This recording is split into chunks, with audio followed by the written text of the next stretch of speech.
കർത്താവിൻ്റെ അതിപരിശുദ്ധ നാമം ഈ പ്രഭാതത്തിലും മഹത്വപ്പെടുമാറാകട്ടെ. എല്ലാ സഹോദരങ്ങൾക്കും വേഗം വരുന്ന യേശു ക്രിസ്തുവിൻ്റെ അനുഗ്രഹീത നാമത്തിൽ ക്രിസ്തീയ വന്ദനത്തെ അറിയിക്കുന്നു. ഒരു ദിവസം കൂടെ ദൈവം നമുക്ക് ദാനമായി നൽകിയല്ലോ. ദൈവത്തിൻ്റെ ദയയും വിശ്വസ്തതയും കരുണയും ഓർത്ത് നന്ദി നിറഞ്ഞ ഹൃദയത്തോടെ സ്തോത്രം ചെയ്യാം. ഈ ദൈവം നിർണ്ണയിക്കുന്ന നമ്മുടെ ദൈവമാണ്. ജീവപര്യന്തം വഴി നടത്താൻ ശക്തനായിരിക്കാൻ അവിടുത്തെ ബലമുള്ള കരങ്ങൾ നമുക്ക് താഴ്ത്തി ഏൽപ്പിക്കാം. ആയുസ്സിനായി സ്തോത്രം ചെയ്യാം, ആരോഗ്യത്തിനായി സ്തോത്രം ചെയ്യാം, ബലത്തിനായി സ്തോത്രം ചെയ്യാം, സൗഖ്യത്തിനായി സ്തോത്രം ചെയ്യാം. ഇന്നയോളം നമ്മെ നടത്തിയ ദൈവത്തിൻ്റെ വഴികൾ ശ്രേഷ്ഠമാണ്. കൂടെ നിൽക്കാമെന്ന് പറഞ്ഞ് പലരും മാറിപ്പോയപ്പോൾ മാറ്റമില്ലാത്ത ദൈവത്തിൻ്റെ കരുണ, സ്നേഹം, കരുതൽ ഓർത്ത് നമുക്ക് നന്ദിയോടെ സ്തോത്രം ചെയ്യാം. ഇന്നലെയും ഇന്ന് വന്നേക്കും വാക്കുമാറാത്ത ദൈവം, അനന്യനായ ദൈവം, ആകാശം ഭൂമിക്ക് മീതെ ഉയർന്നിരിക്കുന്നത് പോലെ അവിടുത്തെ ദൈവവിശ്വസ്തയും നമുക്ക് വേണ്ടി ഉയർന്നും വലുതുമായിരിക്കാൻ നന്ദിയോടെ സ്തോത്രം ചെയ്യാം. ഞാൻ യഹോവയിങ്കലേക്ക് നോക്കും, എൻ്റെ ദീക്ഷയുടെ ദൈവത്തിനായി കാത്തിരിക്കുമെന്ന് മികാപ്രവചനത്തിൽ വായിക്കുന്നത് പോലെ നോക്കുവാനും കാത്തിരിക്കാനും തയ്യാറാകുമ്പോൾ തള്ളിക്കളയാത്ത, ഉപേക്ഷിക്കാത്ത ദൈവത്തിൻ്റെ കരുണയുടെ കരം നമുക്ക് വേണ്ടി വെളിപ്പെട്ടു വരും എന്നുള്ളതിന് സംശയമില്ല. ഹല്ലേലൂയ. വിശ്വസിക്കുന്നവർ സ്തോത്രം ചെയ്യൂ. എൻ്റെ ദൈവം ഇന്നലെയും ഇന്നും എന്നേക്കും അനന്യനാണ്. യേശു വാക്കുമാറാത്തവനാണ്. അവിടുന്ന് സർവശക്തനാണ്. അവിടുന്ന് സർവജ്ഞാനിയാണ്. അവിടുന്ന് ഉന്നതനാണ്. അവിടുന്ന് ഉയർന്നിരിക്കുന്ന ദൈവമാണ്. അവിടുത്തെ മുൻപാകെ ഇന്ന് പകലും സമർപ്പിച്ചുകൊണ്ട് കർത്താവേ, അവിടുത്തെ ആത്മാവിനാൽ എന്നെ നയിക്കണമേ എന്ന് ആത്മാർത്ഥമായി പ്രാർത്ഥിക്കാൻ തയ്യാറാകുമെങ്കിൽ ദൈവത്തിൻ്റെ ആത്മാവിൻ്റെ ഇടപെടലുകൾ നിങ്ങളുടെ കുടുംബത്തിൻ്റെ മേൽ വെളിപ്പെട്ടു വരും. വിശ്വസിച്ചുകൊണ്ട് പ്രാർത്ഥിക്കാൻ തയ്യാറാകും. ആത്മാവിൽ പ്രാർത്ഥിക്കാൻ തയ്യാറാകും. അധികാരത്തോടെ നിങ്ങൾ കൽപ്പിക്കോ, വലിയ അത്ഭുതങ്ങൾ സംഭവിക്കും. പ്രിയ കുടുംബങ്ങളെ, വ്യക്തികളെ, പ്രാർത്ഥനയ്ക്ക് ഉത്തരം നൽകുന്ന ഒരു ദൈവമുണ്ട്. മറഞ്ഞിരിക്കുന്ന കാര്യങ്ങളെ വെളിപ്പെടുത്തുന്ന ഒരു ദൈവമുണ്ട്. പുറത്തു കൊണ്ടുവരേണ്ടതിനെ പുറത്തു കൊണ്ടുവന്ന് പുറപ്പെടുവിക്കേണ്ടതിനെ പുറപ്പെടുവിച്ച് നിർത്തേണ്ട അടുത്ത് നിർത്തി എല്ലാവരെയും കാണുക മേശയൊരുക്കുന്ന ഒരു ദൈവമുണ്ട്. ആ ദൈവം ഇന്നും ജീവിക്കുന്നു. അനാദിയായും ശാശ്വതമായ ദൈവം, പുരാതനായ ദൈവം,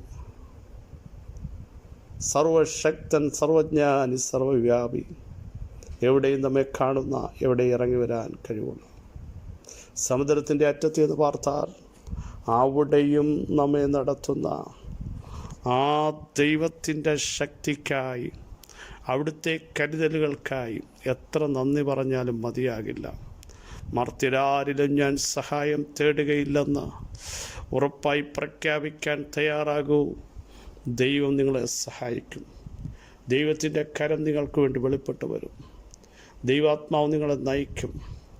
പർവ്വത സമാനമായ വിഷയങ്ങളെ നേരിടാൻ ആവശ്യമായ കരുത്തും കൃപയും ദൈവത്തിൻ്റെ മഹത്വവും നിങ്ങളുടെ മേൽ വെളിപ്പെടുത്തി സകല വിഷയങ്ങളെയും ജയിക്കാനുള്ള ദൈവിക കൃപകളും അധികാരങ്ങളും ദൈവം നിങ്ങളുടെ മേൽ നൽകും എന്നുള്ളതിന് സംശയമില്ല. വിഷയങ്ങളെ കണ്ട് ഭയപ്പെടരുത്.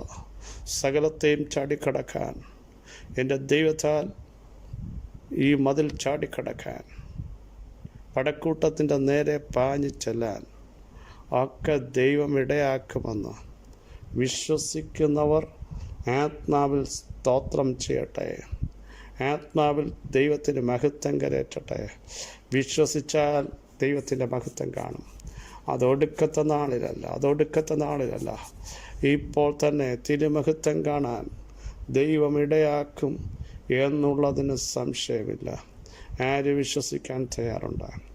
ആരേറ്റെടുക്കാൻ തയ്യാറുണ്ട്? ദൈവം ഇന്ന് പകലും നിങ്ങൾക്ക് വേണ്ടി വൻ കാര്യങ്ങൾ ചെയ്യും. നിങ്ങളുടെ കുടുംബത്തിന് വേണ്ടി ചെയ്യും. വിശ്വസിച്ച് സ്തോത്രം ചെയ്തോളൂ. യേശുവിൻ്റെ നാമത്തിൽ യേശുവിൻ്റെ നാമത്തിൽ അത് സംഭവിക്കുന്നു. 25-ാം സങ്കീർത്തനം 15-ാമത്തെ വാക്യം നമുക്ക് സുപരിതമാണ്. എൻ്റെ കണ്ണെപ്പോഴും യഹോവയിങ്കലേക്കാവുന്നു, അവനെൻ്റെ കാലുകളെ വലയിൽ നിന്ന് വിടുവിക്കും. ദാവീദിൻ്റെ സങ്കീർത്തനമാണ്. അനുഭവത്തിൽ താൻ പാടുകയാണ്. തുടക്കം നിങ്ങളൊന്ന് ശ്രദ്ധിക്കണമേ പ്രിയരെ. നമുക്കറിയാം, താൻ അവിടെ അഭിസംബോധന, യഹോവേ നിങ്കലേക്ക് ഞാൻ മനസ്സ് ഉയർത്തുന്നു, എൻ്റെ ദൈവമേ ഞാൻ നിന്നിൽ ആശ്രയിക്കുന്നു. ലജ്ജിച്ചു പോകരുത്, ശത്രുക്കളെൻ്റെ മേൽ ജയം ഘോഷിക്കരുത് എന്ന് പറഞ്ഞിട്ട് അവിടെ പറയുന്നു, നിന്നെ കാത്തിരിക്കുന്ന ഒരുത്തനും ലജ്ജിച്ചു പോകുകയില്ല. അതിൻ്റെ റിസൾട്ടാണ് 34-ാം സങ്കീർത്തനത്തിൽ ദാവീദ് പറയുന്നത്, അവങ്കലേക്ക് നോക്കിയവർ പ്രകാശിതരായി, അവരുടെ മുഖം ലജ്ജിച്ചു പോയതും ഇല്ല. ലജ്ജിച്ചു പോകരുതേ എന്ന് പറഞ്ഞ പ്രാർത്ഥന നോക്കൂ.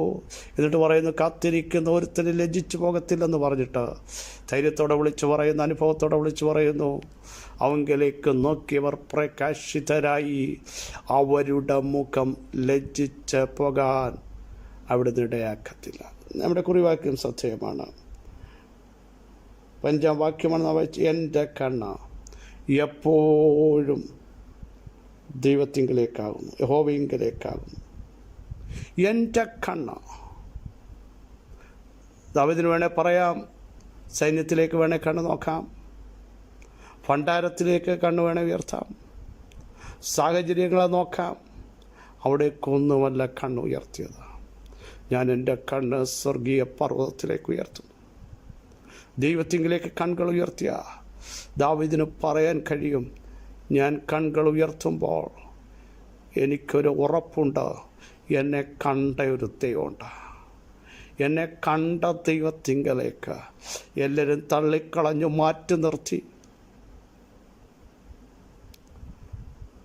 ആടിനെ മേയിച്ചുകൊണ്ട് വനാന്തരത്തിലായിരുന്ന എന്നെ കണ്ടെത്തിയൊരു ദൈവത്തിങ്കലേക്ക് മാത്രമേ എൻ്റെ കണ്ണുകൾ ഉയർത്തുവാൻ എനിക്ക് കഴിയുകയുള്ളൂ.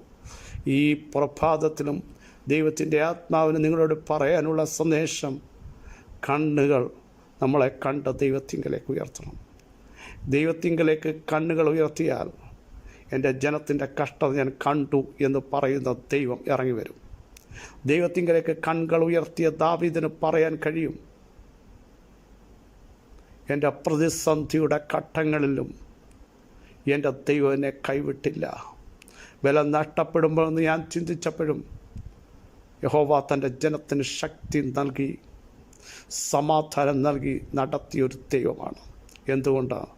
കണ്ണുകൾ ഞാൻ ദൈവത്തിങ്കിലേക്ക് ഉയർത്തി, യഹോവയെങ്കിലേക്ക് ഉയർത്തി, സർവശക്തങ്കിലേക്ക് ഉയർത്തി. കാരണം ആശ്രയിക്കാൻ കൊള്ളാവുന്ന, നടത്താൻ കഴിവുള്ള, ദൃഷ്ടി വെച്ച് ആലോചന പറഞ്ഞു തരുന്ന, തൻ്റെ ഭക്തന്മാരോട് സംസാരിക്കുന്ന ദൈവത്തിങ്കലേക്ക് കണ്ണുകൾ ഉയർത്തിയാൽ മനുഷ്യൻ്റെ സഹായമൊക്കെ വ്യർത്ഥമാകുമ്പോൾ ദൈവത്തിങ്കലേക്ക് കണ്ണുകൾ ഉയർത്തുന്ന പ്രിയപ്പെട്ടവരോട് ഇന്ന് പറയാനുള്ളത്, നമ്മുടെ കാലുകളെ വലയിൽ നിന്ന് വിടുവിക്കും.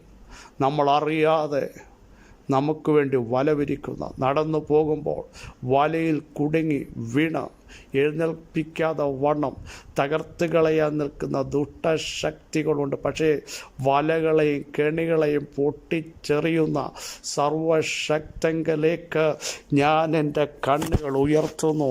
ഈ പ്രഭാതത്തിൽ എത്ര പേർക്ക് പറയാൻ കഴിയും, എൻ്റെ കുടുംബത്തെ വലയിലകപ്പെടുത്തുവാൻ, എൻ്റെ തലമുറകളെ വലയിലകപ്പെടുത്തുവാൻ, എൻ്റെ വാഗ്ദത്തങ്ങളെ വലയ്ക്കകത്തിട്ട് കുരുക്കുന്നത് പോലെ കുരുക്കുവാൻ, ഗമിക്കുവാൻ കഴിയാതെ വണ്ണം ഒതുക്കപ്പെടുന്ന ചില വലകളെ തകർത്ത് കളയുവാൻ, അതിനെ പൊട്ടിച്ചെറിയാൻ കഴിവുള്ള സർവശക്തങ്കലേക്ക് ഞാൻ എൻ്റെ കണ്ണുകൾ ഉയർത്തുകയാണ്. ഇന്ന് പകൽ എത്ര പേർക്ക് അങ്ങനെ പറയാൻ കഴിയും? ഉയർത്താൻ തയ്യാറാകുമെങ്കിൽ വിടുവിക്കാൻ ദൈവം തയ്യാറാണ്. ഉയർത്താൻ തയ്യാറാകുമെങ്കിൽ ഏത് കെണികളെയും കുഴികളെയും നമുക്കായി ഒരു കുഴി കുഴിച്ചുണ്ട്. ദാവീദ് മറ്റൊരുത്ത് പറയുന്നത്, പക്ഷേ കുഴിച്ച കുഴിയിൽ കുഴി കുഴിച്ചവൻ തന്നെ വീണതുപോലെ കെണിയൊരുക്കിയവൻ തന്നെ ഹാമാനെ നീ ആ കെണിക്കകത്ത് പെട്ടുപോകും. കാരണം മൊർദെഖായിയുടെ കണ്ണ് സ്വർഗത്തിങ്കലേക്കാണ് ഉയർത്തിയത്. സ്വർഗത്തിങ്കലേക്ക് കൺകൾ ഉയർത്തുമ്പോൾ തന്നെ മുട്ടുകുത്തി താൻ അത്യുച്ചത്തിൽ കൈപ്പോടെ കരഞ്ഞു പ്രാർത്ഥിച്ചത് സർവശക്തനായ ദൈവത്തോടാണ്. മൊർദെഖായേ, അതുകൊണ്ട് ഹാമാൻ്റെ മുമ്പിൽ നീ തകരില്ല. നിന്റെ മുമ്പിൽ ഹാമാന്യ ശക്തികൾ തകരാൻ പോകുന്നു. വിശ്വസിക്കുന്നവർ സ്തോത്രം ചെയ്ത് ഈ ദൂത് ഏറ്റെടുക്കണം. എൻ്റെ കണ്ണ് ദൈവത്തിങ്കലേക്ക്,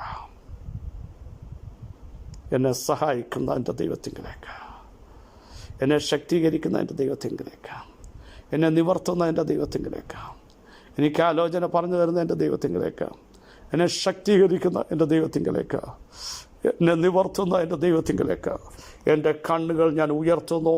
ഈ പകൽ എനിക്ക് സമാധാനം വരുന്ന, എന്നെ സൗഖ്യമാക്കുന്ന, എന്നെ ശക്തീകരിക്കുന്ന, എൻ്റെ മുറിവുകളെ കെട്ടുന്ന, എൻ്റെ തകർച്ചകളെ മാറ്റുന്ന, എന്നെ ആത്മാവിൽ ബലപ്പെടുത്തുന്ന, എന്നെ പ്രാർത്ഥനയിലേക്ക് മടക്കിക്കൊണ്ടുവരുന്ന, എൻ്റെ ധൈര്യത്തെ ചോർത്തുന്ന ദുഷ്ട ശക്തികളെ ജയിക്കാൻ കൃപ നൽകുന്ന, എൻ്റെ തലമുറകളെ യഥാസ്ഥാനപ്പെടുത്തുന്ന, എൻ്റെ കുടുംബത്തിൻ്റെ വിഷയങ്ങളെ ക്രമീകരിക്കാൻ കഴിവുള്ള ദൈവത്തിങ്കിലേക്ക് ഞാൻ കണ്ണുകൾ ഉയർത്തുമ്പോൾ സകല വലകളും കെണികളും കുരുക്കുകളും നിയമശക്തികളും പൊട്ടിച്ചെറിയുന്ന ദൈവമഹത്വം ഈ പകൽ വെളിപ്പെടുന്നു. പിതാവേ, ഞങ്ങളുടെ വചനത്തിൻ്റെ ശക്തിക്കായി സ്തോത്രം. ഞങ്ങളെ കേൾപ്പിച്ച ആലോചനയ്ക്കായി സ്തോത്രം. കണ്ണുകൾ അങ്ങയിലേക്ക് ഉയർത്തുന്നു. അവിടുന്ന് ഞങ്ങളെ സഹായിക്കുന്നു, അവിടുന്ന് ഞങ്ങളെ ശക്തീകരിക്കുന്നു, ദൈവം ഞങ്ങളെ ബലപ്പെടുത്തുന്നു, കൃപയിൽ മറയ്ക്കുന്നു. വചനത്തിൻ്റെ ശക്തിക്കായി സ്തോത്രം. സകല മഹത്വം അങ്ങ് യേശുവിൻ നാമത്തിൽ തന്നെ ആമേൻ. ക്രിസ്തുവിൽ വാത്സല്യ സഹോദരങ്ങളെ, കണ്ണുകൾ ദൈവത്തിങ്കിലേക്ക് ഉയർത്തൂ, വലിയത് പ്രാപിക്കൂ. സകല കെണികളെയും പൊട്ടിക്കാൻ എൻ്റെ ദൈവത്തിന് കഴിയും. സ്തോത്രം ചെയ്യൂ. ഈ വചനങ്ങളാൽ കർത്താവ് സഹായിക്കട്ടെ. ക്രിസ്തുവിൽ നിങ്ങളുടെ സഹോദരൻ പാസ്റ്റർ ബിജു മാത്യു.